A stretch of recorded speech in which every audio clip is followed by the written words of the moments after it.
People ask me what gives me my confidence. How do you become confident?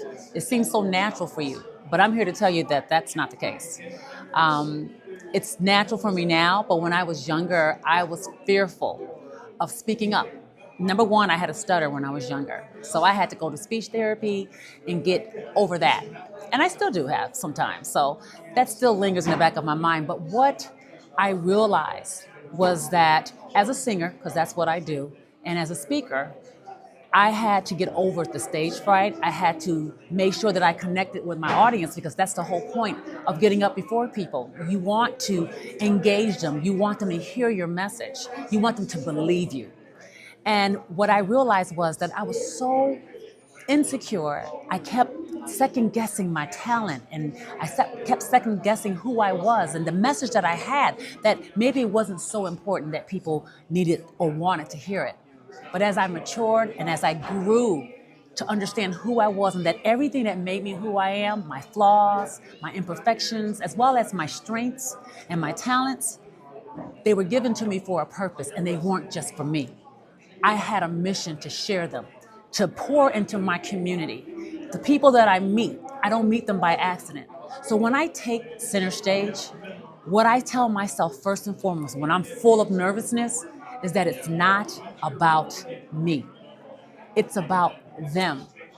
They're sitting there expecting me to give them something of value, to be honest, to be authentic.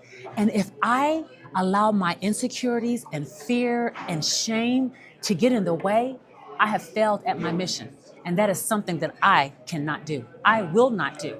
So I had to do the work. I had to look in the mirror and say, you are enough. You are perfect just the way you are today. Am I perfect every moment? No, I'm not, but I'm evolving every moment too. If I allow myself to feel, to embrace, to recognize every experience that I have, it's building me. It's building me better. It's making me more resilient. So that's where my confidence comes from because I know I'm a work in process and I'm not what I used to be, but I am definitely not where I want to be, but I'm a work in process. And I know, again, it's not about me. So when I get up and open my mouth to say something, I'm intentional about what comes out of it because I want the person that I'm speaking to feel, to be filled with confidence, to be inspired, to contemplate their own selves, where they are right now in life, and what is it that keeps them from being confident. You need to ask yourself that. Why do I not feel confident? What am I allowing to block my confidence? What am I not believing is true about myself? What am I holding on to that I need to let go? What have I not forgiven myself? Because a lot of times when we hide behind shame, it keeps us from showing up. You can't shine when you got this dark cloud over you. It blocks the sunshine. It blocks the light. You can't radiate that either.